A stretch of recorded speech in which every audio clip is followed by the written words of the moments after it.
읽겠습니다. 시작. 전능하사 천지를 만드신 하나님 아버지를 내가 믿사오며. 자, 우리 성령 하나님께 대한 신앙 고백 순서를 좀 바꿨죠. 할 수 있을까요? 이제 시작.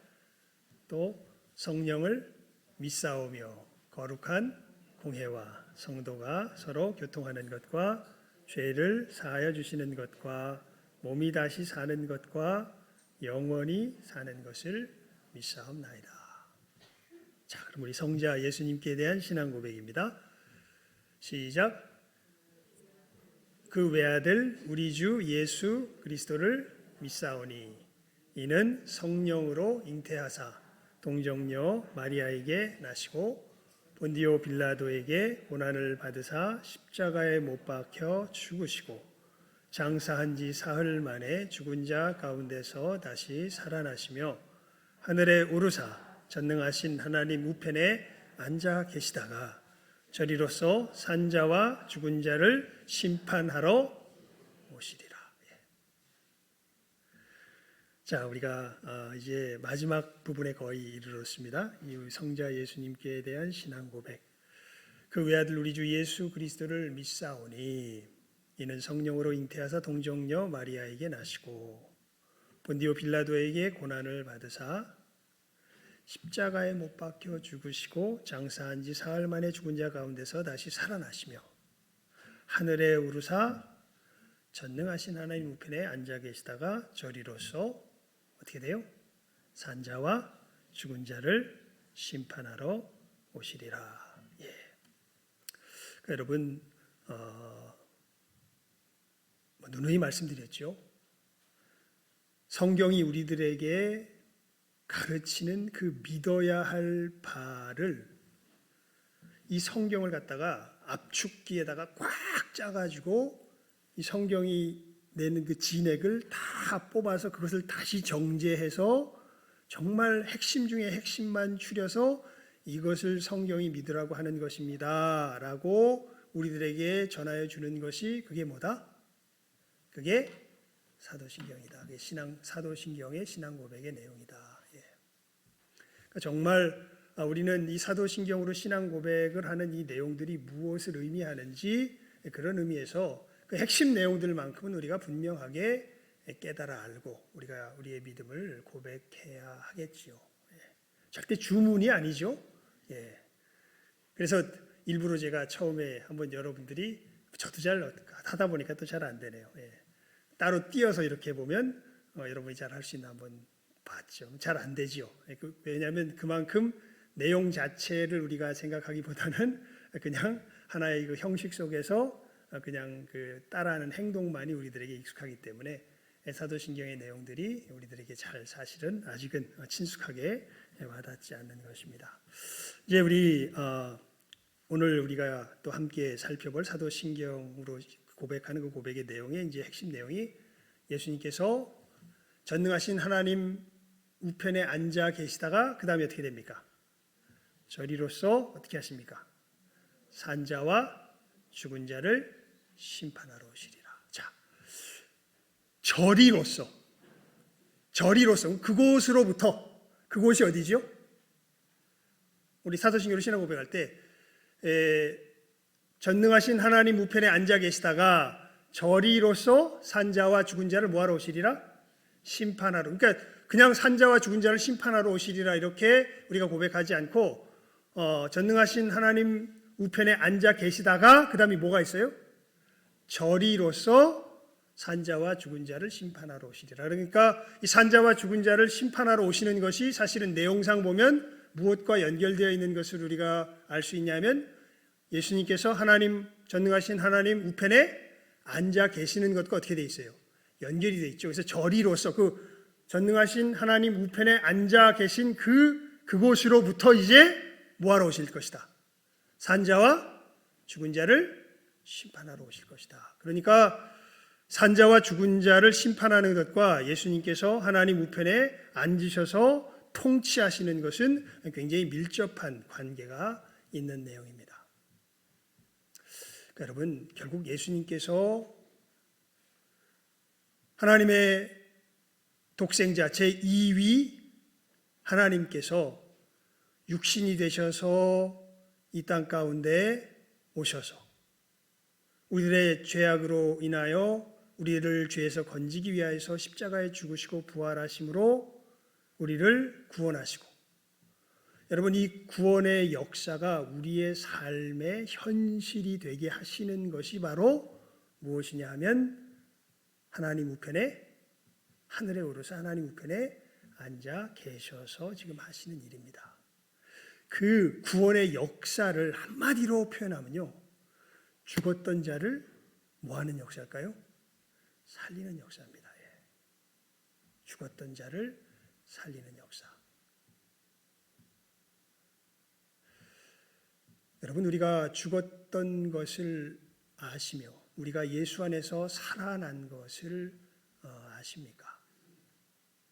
그래서 저리로서 뭐하러 오신다고요? 산자와 죽은 자를 뭐하러 오신다고요? 심판하러 오신다고요. 그래서 우리가 오늘 다시 한번 이 부분을 또 다시 분명하게 살펴보기를 원합니다. 성경이 말하는 산자는 도대체 어떤 자이며 성경이 말하는 죽은 자는 도대체 어떤 자인가? 이 산자와 죽은 자에 대한 표현이 직접적으로 나오는 것이요, 제가 일단 기억나는 것으로는 두 군데입니다. 누가복음 우리가 오늘 읽었던 이 탕자의 비유에 이 산자와 죽은 자에 대한 모습이 나오고요. 또 요한계시록에 보게 되면 3장의 사대교회에 주님께서 하신 말씀에 보면 사대교회를 향해서 이렇게 말씀해요. 너희가 살았다는 이름을 가졌으나 뭐한 자로다? 죽은 자로다. 이렇게 예수님께서 말씀해요. 그래서 성경에 보면 요한계시록 3장에 있는 말씀과 우리가 오늘 읽었던 우리 본문 다시 한번 읽어볼까요? 아버지가 하는 말씀이죠. 우리 시작 한번 읽습니다. 시작. 이 내 아들은 죽었다가 다시 살아났으며 내가 잃었다가 다시 얻었노라 하니 저희가 즐거워하더라. 여러분, 일단 우리가 하나님 앞에 나와서 이 시간 예배를 드릴 때요, 가장 기본적인 자세가 있어야 합니다. 그게 뭐냐면 일단 동의하고 동의하지 않고를 떠나서 성경이 말하는 내용을 성경이 뜻하는 대로 일단은 그 의미를 깨달아 알아야 합니다. 많은 사람들이 교회에 와서 가장 크게 오류를 범하는 부분 중에 하나가 뭐냐면, 가만히 보면 성경이 뭘 말하는지 성경이 말하는 바에 이렇게 실제로 관심을 가지지 못해요. 그리고 디모데서에 보면 사도가 그런 경고를 합니다. 말세가 되면요, 많은 사람들이 귀가 가려워서 자기의 사욕을 좇을 스승을 많이 두고, 그러니까 하나님의 말씀이 무엇인지에 대해서, 왜냐하면 하나님의 말씀이 전해지면요, 여러분, 하나님 말씀이 전해지면 어떻게 될까요? 하나님 말씀에 대해서 고린도서에 이런 표현이 있어요. 하나님의 말씀은 좌우의 날선 검과 같다. 그래서 우리 심령과 골수를 찔러 뭐한다? 쪼갠다. 그래서 하나님의 말씀이 증거될 때는요, 사실 어떤 부분이 반드시 우리들 가운데 임하냐면 아픈 부분이 임합니다. 굉장히 아파요. 실제로 하나님의 말씀이 제대로 우리들 속에 심령을 휘며 파고 들어오면요, 굉장히 아픕니다. 그건 마치 뭐랑, 우리가 비유를 하면 뭐랑 비슷하냐면 수술 받는 것하고 비슷해요. 여러분, 수술 받으면 좋습니까? 아주 뛰어난 명의에게 수술을 받는 거죠. 수술을 받으면 좋습니까? 나쁩니까? 좋죠. 우리가 병이 걸렸다면 반드시 수술을 받아야죠. 그런데 수술을 받는 과정은 좋습니까? 조금 기분이 언짢습니까? 기분이 언짢죠. 왜냐하면 고통이 임합니다. 그런데 이 하나님의 말씀이 우리들 가운데 역사할 때 이러한 일들이 우리들 속에서 벌어집니다. 그러니까 그냥 마냥 달콤하게 들려서 내 마음에 여러 가지 흐뭇한 마음을 전해주는 것이 그게 말씀의 역사가 아니에요. 말씀의 역사가 정말 일어나면 처음에는 많이 아픕니다. 근데 그 아픔이 변하여 뭐가 돼요? 복이 되는 역사가 있는 것이지요.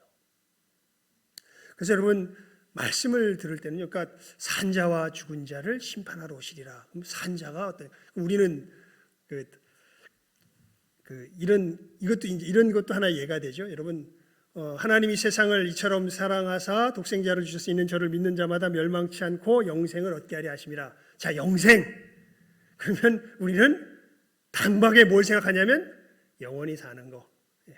아, 예수님을 믿으면 영원히 사는 생명을 주나 보다. 그런데 성경이 말하는 영생은 영원히 사는 게 아니에요. 성경이 말하는 영생은요, 하나님을 아는 것을 영생이라고 합니다. 영원히 사는 건 사실 지옥에서도 영원히 살아요. 우리 존재가 멸하죠. 여러분, 만약에 여러분 존재가 멸하지 않는 것이 목적이라면요, 여러분들은 예수 안 믿어도 됩니다. 성경이 가르쳐주는 바에 의하면 거기는 지옥에서는요, 구더기도 안 죽는데요. 구더기도. 그러니까 우리 존재가 소멸하는 일은 없습니다. 그럼 뭐 난 교회 안 나와야지. 그건 여러분이 선택하시면 됩니다. 하지만 영원히 어디서 사냐 하면 지옥에서 삽니다. 하나님을 알지 못한 상태에서 삽니다. 하나님과 상관없이, 하나님과 관계없이. 천국은 하나님을 아는 사람들이 하나님을 정말 알기 때문에 사는 곳이 바로 그것이 힘이 되어서 사는 것이 이 천국이 되죠. 그래서요, 여러분, 제가 성경 한 군데를 읽어드릴게요. 그냥 여러분 들어보십시오.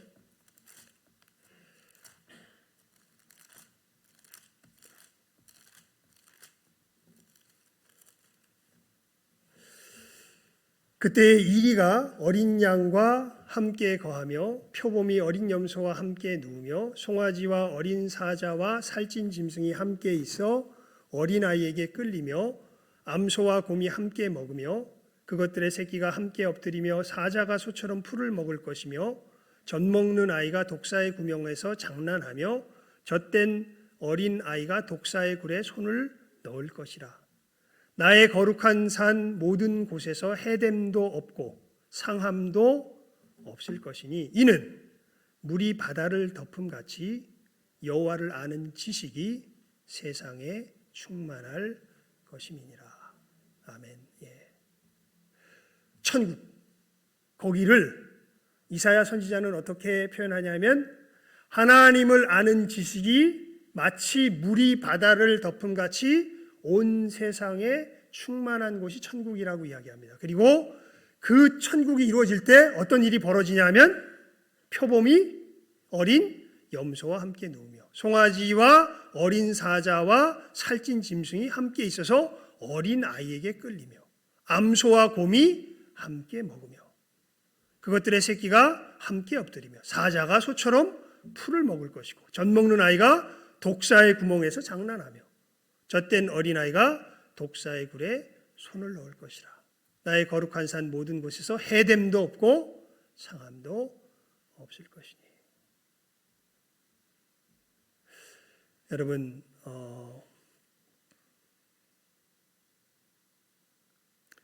우리는 살아가면서요, 점점 우리 관계가 깊어질수록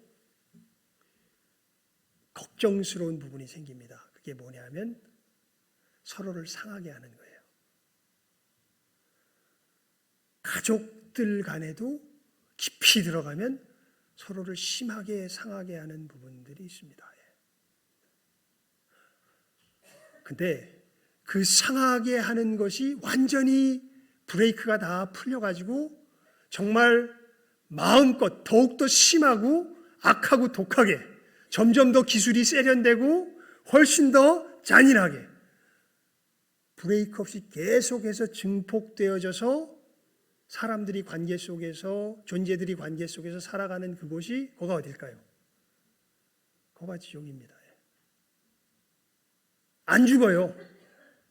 너무 놀랍게도 그런데도 우리들은 안 죽습니다. 멸망하지 않습니다. 그냥 그 악한 관계가 점점 더 영원히 악화되어져 갈 뿐입니다.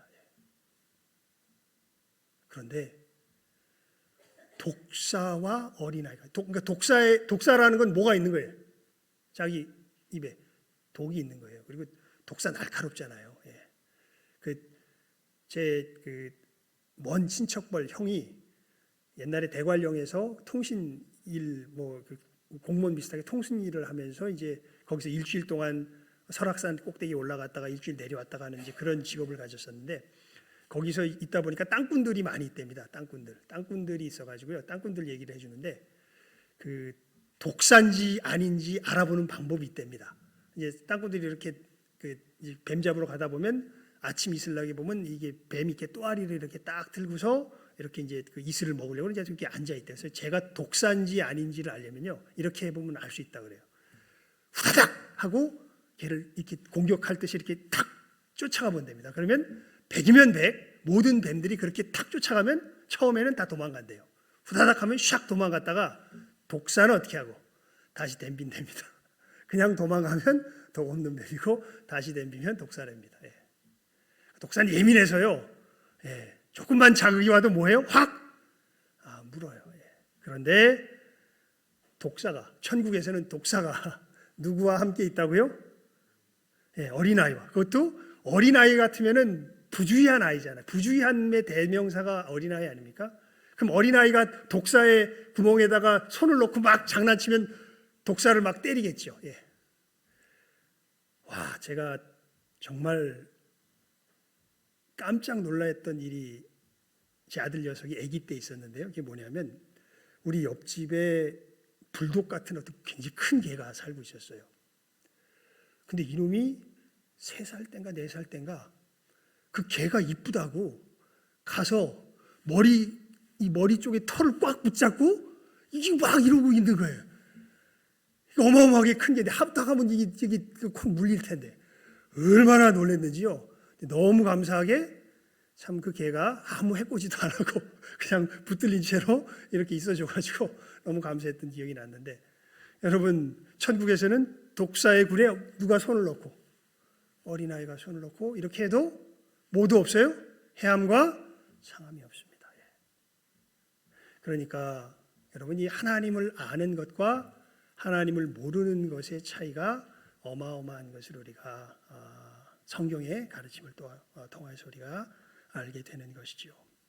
그러면서 그냥 이렇게 대략적인 것을 설명을 해드렸는데 훨씬 더 구체적으로 죽은 자는 어떠한 자이며 산 자는 어떠한 자일까? 성경이 우리들에게 가르쳐주는 그 가르침은 구체적으로 어떤 모습일까? 아까도 말씀드렸지만 예수님께서 이루신 역사를 한마디로 표현해 보면 우리 죽었던 자를 뭐한 역사를 이루신 거예요? 살리신 역사를 이루신 거예요. 그럼 도대체 죽었던 상태는 무엇이며 산 상태는 어떤 것일까? 성경은 거기에 대해서 뭐라고 이야기하나? 거기에 대해서 아예 그냥 오늘 우리 다시 한번 본문 말씀을 읽어볼까요? 시작하면 읽습니다. 시작. 이 내 아들은 죽었다가 다시 살아났으며 내가 잃었다가 다시 얻었노라 하니 저희가 즐거워하더라. 그러니까 이게 아예 그냥 명시적으로 나오죠. 이 사람은 우리가 잘 아는 것처럼 이 탕자의 비유를 우리가 알고 있는데 여러분 근데 이 비유가요 사실 이게 그 탕자의 비유라기보다는요 이 비유를 말씀하신 그 맥락을 보면 탕자의 부류에 속하는 사람을 위해서 이 비유를 말씀하신 것이 아니라 첫째 아들의 속하는 사람을 위해서 이 말씀을 말씀하신 것을 알 수 있습니다. 왜냐하면요, 우리 이 비유가 15장 이제 전체를 덮고 있는데 전체 중에서 이제 가장 많은 부분을 차지하고 있는데 15장이 어떻게 시작되는지 우리 함께 누가복음을 폈으니까 함께 읽어보면 좋겠습니다. 15장 1절에서 3절까지 말씀입니다. 우리 함께 읽어봅니다. 15장 1절에서 3절까지 말씀이에요. 시작하면 읽습니다. 시작. 모든 세리와 죄인들이 말씀을 들으러 가까이 나아오니 바리새인과 서기관들이 원망하여 가로되 이 사람이 죄인을 영접하고 음식을 같이 먹는다 하더라. 예수께서 저희에게 이 비유로 이르시되, 그러니까 이 비유를 말씀하신 상황이 어떤 상황이냐면 세리와 죄인들이 예수님께 나와요. 그리고 예수님은 그들을 환영하십니다. 그러니까 그렇게 세리와 죄인들을 환영하는 예수님을 보고 바리새인과 서기관들이 왜 저 인간들을 환영하는지 원망합니다. 저 인간들은 죄인들인데 죄인들을 영접하고 음식을 같이 먹어? 왜 저래? 그래서 하시는 말씀이 뭐예요? 우리가 오늘 이 본문 비유의 말씀이에요. 그러니까 간단하게 말하면 이 비유는 누구 들으라고 하는 말씀인 거예요? 바리새인과 서기관들 들으라고 하시는 말씀인 거예요. 그러니까 이 세리와 죄인들 들으라고 하시는 말씀이라기보단 물론 그들에게 향하는 말씀도 있지만 진짜 예수님께서 이 말씀을 하시는 이유는 세리와 죄인들보단 누구 들으라고? 바리새인과 서기관들 들으라고 하시는 말씀이에요. 도대체 뭘 말씀하시고 이 말씀 속에 보면 이제 우리 산자와 죽은 자의 이 실체라 그럴까요? 이것이 굉장히 구체적으로 나타나는 것을 볼 수 있습니다. 그래서 얘기는 우리가 잘 알죠. 잠깐 이 얘기를 정리해서 이야기하면 이렇습니다. 예수님의 비유 속에 어떤 아버지가 있는데 두 아들이 있어요. 근데 둘째가 못됐습니다. 둘째는요, 바른 덕스러운 삶을 아버지가 살아가며 아버지의 삶의 근간이 되는 이 덕스러운 삶을 살면서 살아가기를 원치 않아요. 그래서 아버지한테 유산을 달라고 청구를 합니다. 여러분, 이건 정말 폐륜적인 짓인데요. 이 당시 사회 속에서 말하면 유산은 언제 주어지는 거냐 하면 아버지가 죽은 다음에 주어집니다. 근데 이 둘째 아들은 아버지가 뭐하지도 않았는데, 죽지도 않았는데, 난 아버지랑 같이 살기 싫어요. 아버지의 삶에 함께하기 싫어요. 나는 아버지를 떠나 살 겁니다. 그러면서 유산을 요구하는 겁니다. 보통 대사수의 이 당시의 아버지였다면 이거 유산도 안 주고 쫓아내는 게 마땅합니다. 그런데 이 비유 속에서는 이 아버지는 이 아들에게 유산을 나눠줘요. 이 당시 법에 의하면 장자에게는 3분의 1을 줍니다. 그리고 차자에게는 3분의 1을 줍니다. 그렇게 해서 유산을 나눠줍니다. 나눠줘서 이 둘째가 재물을 모아가지고 이제는 아버지랑 안 살고 아버지의 삶이 싫거든요. 다른 나라로 가서 삽니다. 그런데 허랑방탕해서 재산을 다 허비해버립니다.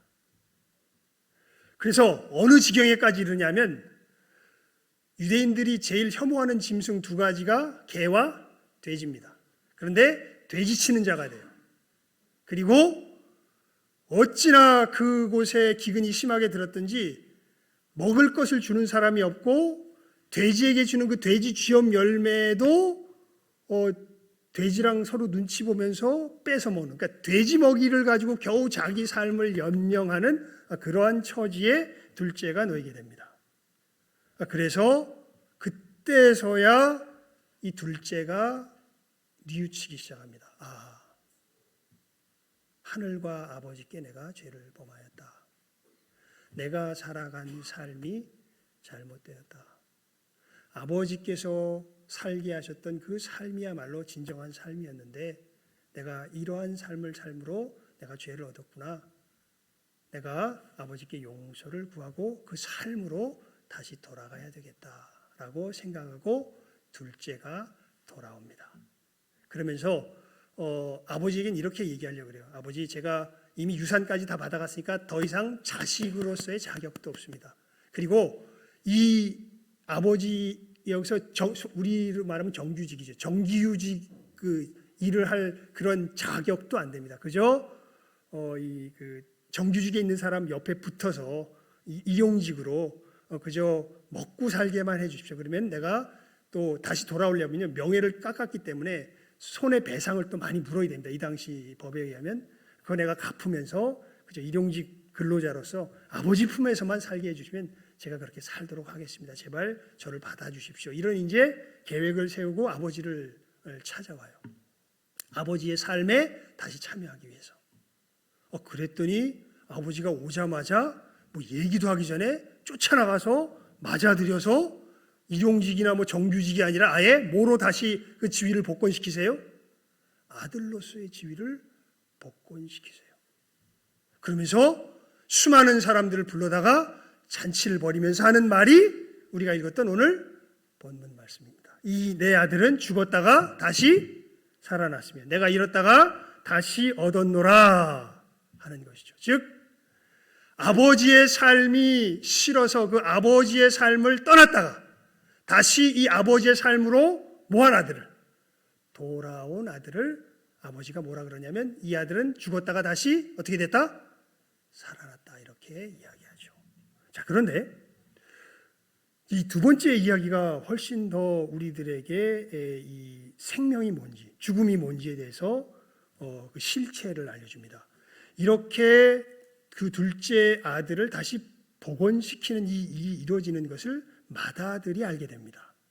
맏아들은 이때 밭에 있다가, 그러니까 열심히 일하고 있는 중이에요. 아버지의 유업을 맡아가지고 열심히 일하고 있는 중입니다.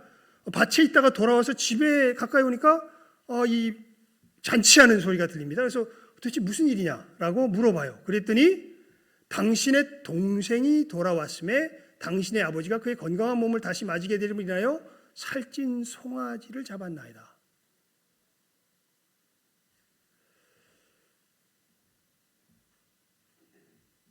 그러니까요. 여러분, 자기 동생이 돌아왔다 그러는데 이 큰아들이요, 노하여서 들어가기를 즐겨하지 않습니다.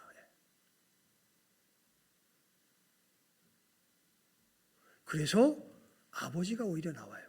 아버지가 나와서 큰아들에게 권합니다. 야, 네 죽었던 동생이, 잃었던 동생이 다시 돌아왔다. 우리가 축하해야 될 일이 아니냐라고 이야기를 하니까 이 큰아들이 이렇게 이야기합니다. 오히려 내가 여러 해 아버지를 섬겨 명을 어김이 얻거늘 내게는 염소 새끼라도 주어 나와 내 벗으로 즐기게 하신 일이 없더니 아버지의 살림을 창기와 함께 먹어버린 이 아들이 돌아오매 이를 위하여 살찐 송아지를 잡으셨나이다.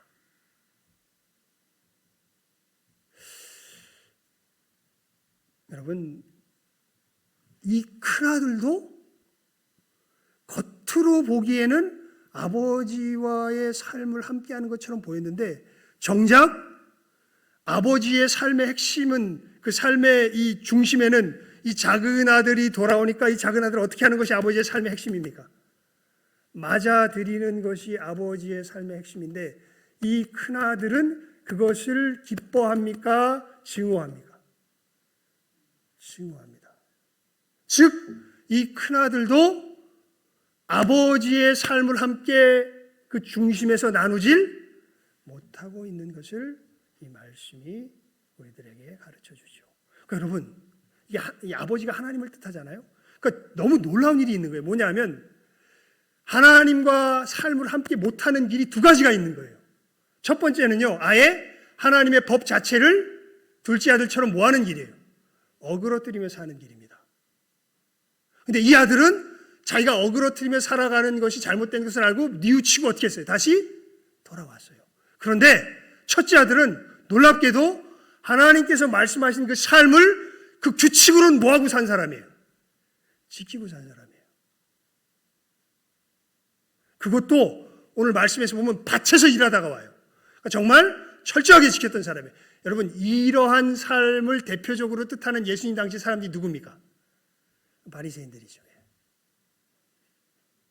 그런데 정작 아버지가 마음에 두고 마음 중심으로 살아가는 그 삶을 이 바리새인들이, 큰아들은 삽니까? 살지 않습니까?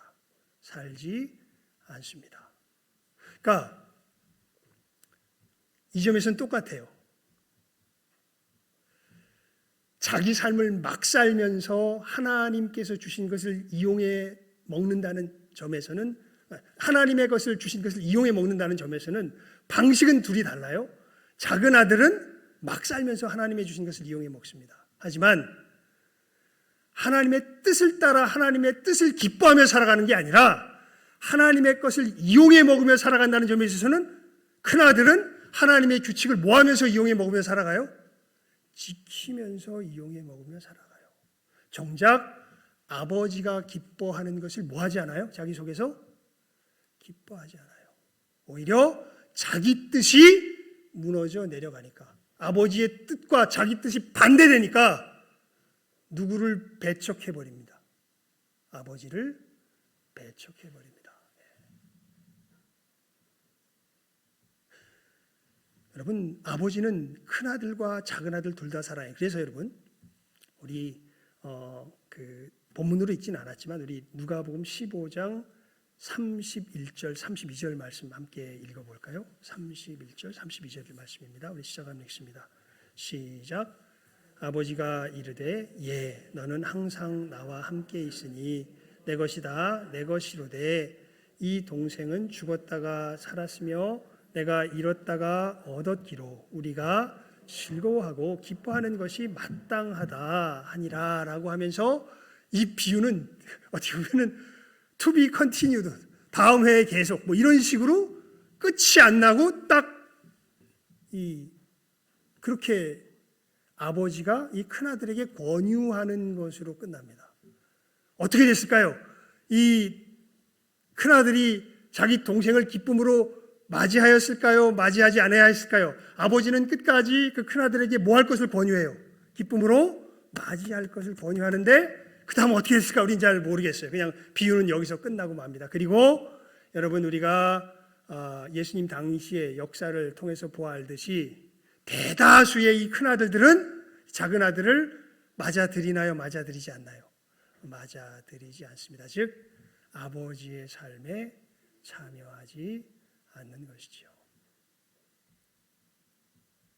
그러니까 여러분, 생명이 있다, 생명이 없다라는 것이 뭘까? 산 자다, 죽은 자다. 여러분, 예수님께서 십자가에서 이루신 역사를 사도 바울은 이렇게 표현합니다.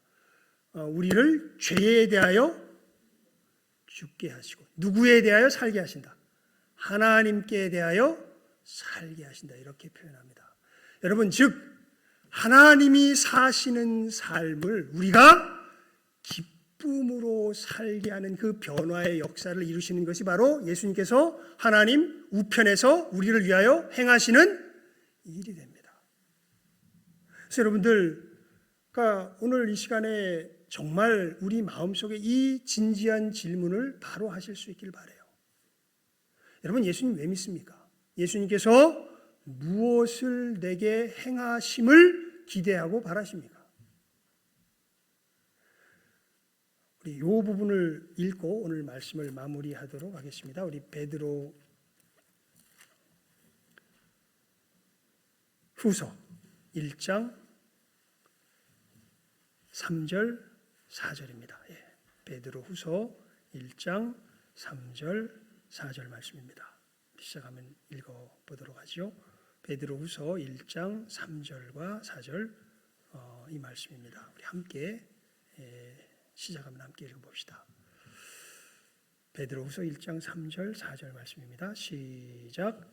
그의 신기한 능력으로 생명과 경건에 속한 모든 것을 우리에게 주셨으니 이는 자기의 영광과 덕으로서 우리를 부르신 자를 알므로 말미암음이라.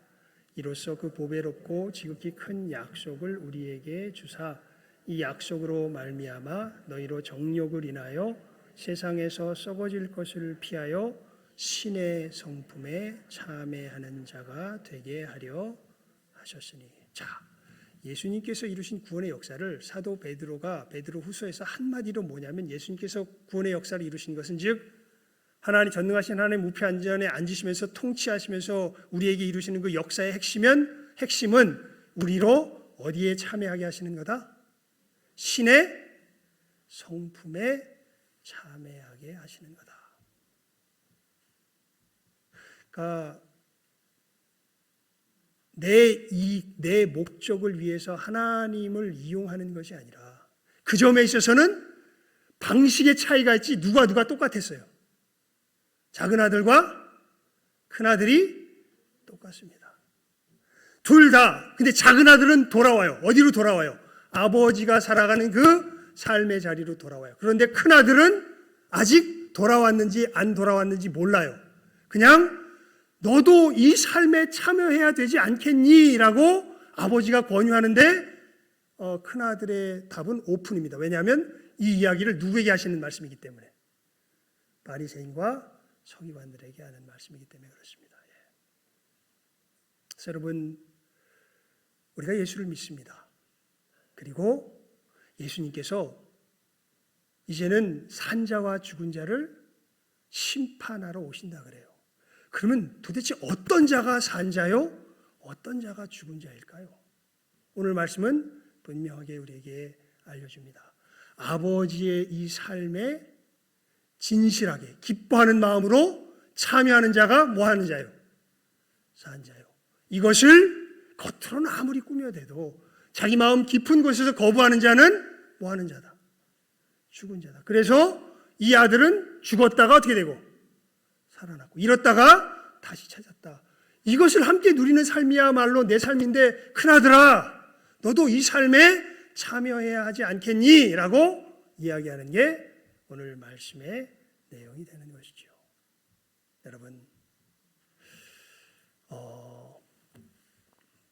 우리가 예수를 믿으면서 예배 절대 빠지면 안 됩니다. 예배 빠지면 이제 큰일 나요. 근데 예배 빠지는 것보다 더 큰일 나는 게 있어요. 그게 뭔지 아세요?